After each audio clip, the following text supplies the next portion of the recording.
Apa dah? Ini apa? Ini dia waktu apa? Kalau dia tanya apa? Oh. Bukan memang orang itu. Oh dia, puna nama orang. Ni wah, anak cakap kalau asal yang kau. Dia pun kau milawan nama. Aku jaga.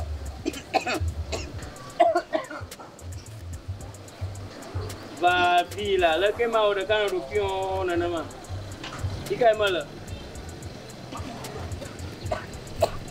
Yang mau siapa ngerti persiapan lo, enggak ikai malah. Bala, oh, malah dia yang jual dia. Yo menanya kelas yo mikule. Ayah dia mau lama semua, ikai ini lah. Ikai ini le Togo. Logo ano? Oh, jizi o mai jawa nama. Oh. Mabuna ma, lagi mana pupuna nama? Aku bilang kau nak aji mau mana? Aku mau mana? Hey, John. Ada dia. Abang kemana? Abang kemana? Hau cium ni apa le via? Ni apa hau cium? Tebak via ni apa orang rupiah. Babi abiang ye tak? Ah, mabuna ma. Nous besoin de quoi? La seule mot fait pas. Hein? La seule mot fait pas. Eh, we play nama. Ama tu gamal apa mana? Anya jom ama bumu. Nama nyoka cuta le siapa nak kuara abang kemana? Kok? Abang kemana? Hah?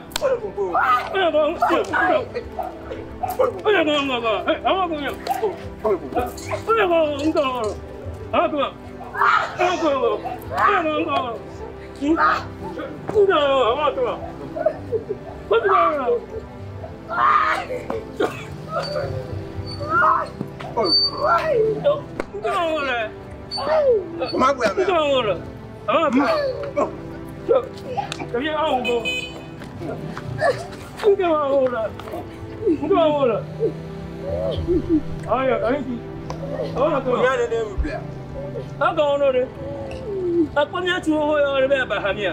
Dan malah sini juga. Oh yang pun ada kio. Enggak ada. Apa enggak be? Asyafin ada. Apa kime? Dan malah ni jo. Dosa hau cumia. Enggak ada lama mana. Kau yang kuat. Agak. Emang kau lah sih orang yang kau tidak kau. Jom kau. Apa? Cari. Kami dah punya atai. Bom kuero. Ada zara. Emblemu. Abang apa mah? Ya para mama yo buponye ba. Cuk. Agak mau hakema. Natural apa mau we? Ibu mau kata mau nyami korang mana? Ya kamu tahu kamu. Ayo long ya sini jo, long asih. Abang apa mah?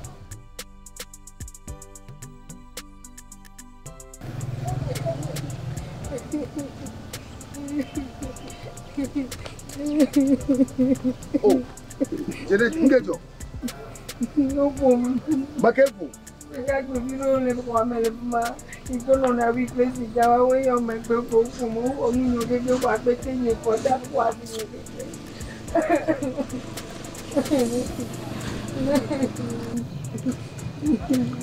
Apa wi maglono? Maglono ba jijo mododo. Maglono de shate no nekto. Baba nyin tomato na jogba maglono de shate. Apa bere. Nyeke wa kwa agbelema, nyeke kwa agbelema, nuge ajore tinya, nyeke kwa agbelema. Nga ajore jiwa malete ba. Ye mele poma, me pone ko bunge ke. Ajore jiwa. Oh. Me kwa. Afọ pore. Ni jati le papa kwa nya, me ko mele glo nya se bebe mele wa. Se bebe mele wa. Abo la fika. Ole wa mele ma. Po. Ni baba no. Ma ko nya no. Obede, nyong ma no anyi no modo mo. Na mede be ya de wade. Londeji, mo be mado. Na lo nan pide over. Nya ore ke bagali. Kake ko ni e va ora. Ne me do mo re we akoma. Ah, mo glo aga unchi da. Famille n'a pas de papier ou la famille n'a pas. Ah, mais moi, le ma. Famille, mais où tu m'as dit? Oh, mais où tu m'as dit? Famille, tu as. Famille, tu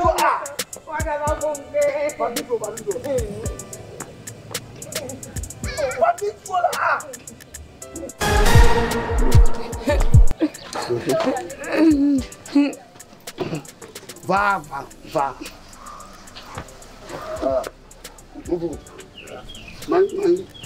Non, ni. Là, tu es là, toi, ma. Ya tore. Non, aja vi onu na bo ore a. Aja vi ko na fi o. Ti go so.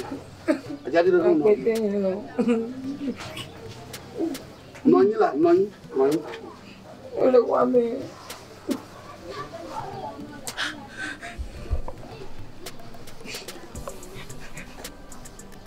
Baba no ni la. No ni ko gi la. Nga.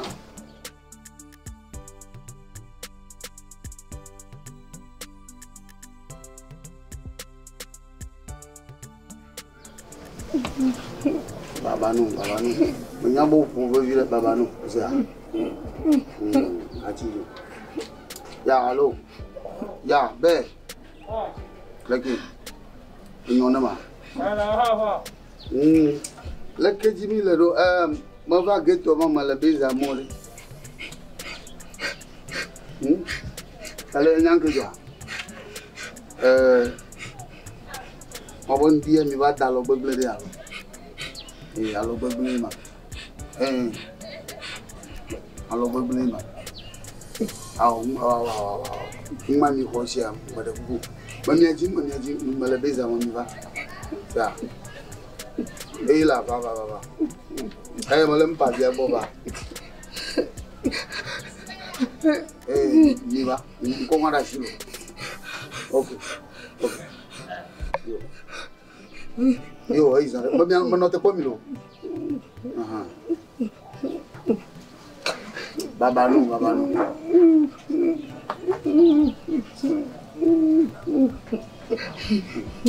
Adolf.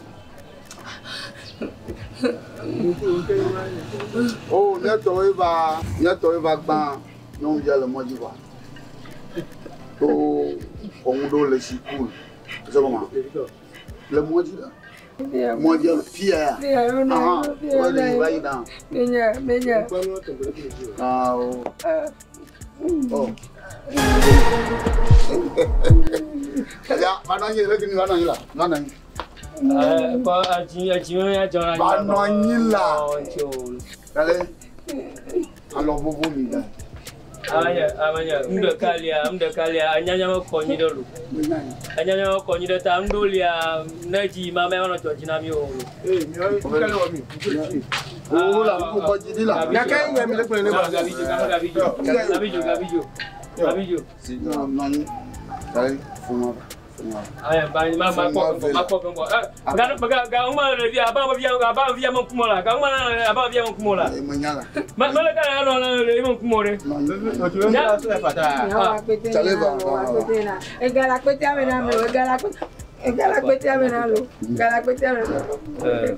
amena. Ndulia nomulo. Oh munyani. Ni nyana mabe ya dalone de jamba. Dula kule into ka bari nyaboro. Chali uyiye ma. Asigoma. Uyiye. Achabiwa. Chu. Uyiye. Mwende fie miore. Kosi kablo kosi. Uyiye la. Fefe le ko ko mi lo e pe. Oh, me mete o do ko le. Le ke mi onga. Mi lo le pe ko fe mi o. Mi me o le be ku bi ma. Ore ma fun akọ mi. E mo gbedo mare. Mais non, il y a assemblée. Fefe ne bla ouais, la so e de so fa wo me fe explique kon ko e. Ya me de fouri. On se comment. La de bla so. Ma fun ni plus mi agere bi sama. Asia. Ma fun ni egbe a. Magleni no amabulo. Sona manche na makata. Magleni. To kumine ko sona manche amaju. Yo peut à chaque fois là ouais, betismia. Oh, ma o betisi mi la. Ma o betisi mi. Ouais, betisi mi. Oh, wa ba. Ko ni. Ibu ngo ya. Oh, ko ni. Oh. Azu afia ba fifi le ko mi o. Kweni. Ma blune. No mo bulo no nya. Bon to kon wa na mi nya be akoba ko na mi. Mo gona. Ewe chanson to. Ba dina nya ma kwa pita me na be ganye zo. Baba mo nde ko lo. Anya ngejo. Iba mi geto na nya da unda kara gina. Ni aji fi nya to. Nya pe bla venye bu la pete amelo. Onga. Akpe bla venye bu bi o so fi ya ti o nyo ko e. Dale. Bo ne be ya de me to mo via me ajo china mo me ko ne kala mo lo. Nya me ko be no lo. Me ka na to na afa mo lo. Wo me ko ne lo. Ko ganye na. Wo me ko ne lo. Mayo. Bela plaisir lo. Ta na nya kwa da chinya ma cha da chinya manchi. Ni wanyo. Bijura unya na ma. Ya mfo ba ko Ko ganye na nya lo, ganye na nya. Va go na. Amjo. Go. Vito, ta bon po dire. Ya, ko na. Ya ko pre. Mbe ta bon po dire. Wan Obe. ka ko si dia. Le pe. Ngeja jo. Ne pe la we tukara kiro. Aw. Ma ganye. Oh, wow, je me le vieux. Oya nu ka be nyo me na reti e ka ti o ma me na reti o le sanu. Aba o la to so fia no. Omo na tukara do nu ya sa pere fia o la ba koko le fia na kora. Bo nye nu. Ni wa ga do pro ma o ganye lo. Ma o ganye. O ta si o lo ma o ganye ko gana. Ayo no fulisha wa. Ai pasa o le ya lo. Ende ka o mi ni. Ko de bien mo puna mo la. Oh, sila. Ya me tu do ta. Po e pe mi ko la.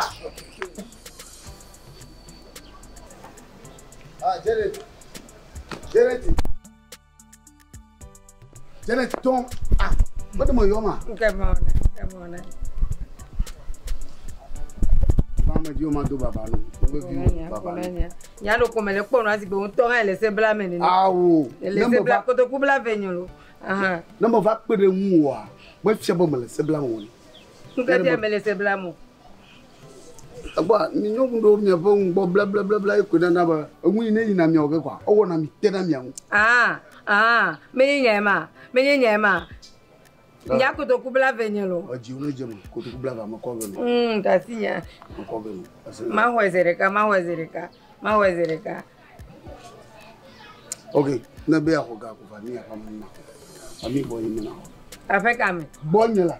Me glonya be de vi me la. Elle laissait blâmer. Ma banyen to ma khafa no. Kwena zereka. Aye glo number am wala kala. Ni ma je shi te fa bo ya. Banyen to yo over. E je si te fa akplo mi yalo. E je si alo nto senya kele gbora. Ba won to fiam te fa mo klo ya. E mo yo wa. E yo wa lo. O mo va. O be no ba le gbo. Me be ma wa pe bla venye ele nya me. Me ja yo. Ni me ja yo. Va mi bonya na mako gano na dide mo na global na palanchi tati. Fuseni. Me be nyemele ya po mo ko ganam. Ko akpe bla venye na. Elija e malefia gale kutuku mana ma. Gale kutuku. E gamelio va kapo moya ele. Gamela sinyo kapo mo mana sinye tete. Nyamele jolo ni meja yo ko meja yo. Menye force yo ni meja yo. Ayange jo. Nka ejo. Lo ngafanya gbo mo lenu. Ye majibe na no ala aya famu. Ayi maudi abi majele wu. Na ba no koklo mo wa. Ni da ko ma wu. Enye gbo ba popo menya bie me ya be kule la fa me ko gana ma. Na chi jo ba mi. Ni meja yo. Me gana ma ba de wa be jikure nti olo. Alo ma fi ore ke nto ko pom do ha. Enya de ko pom. Wa ba nyo bo nya de ma. Me be meja yo.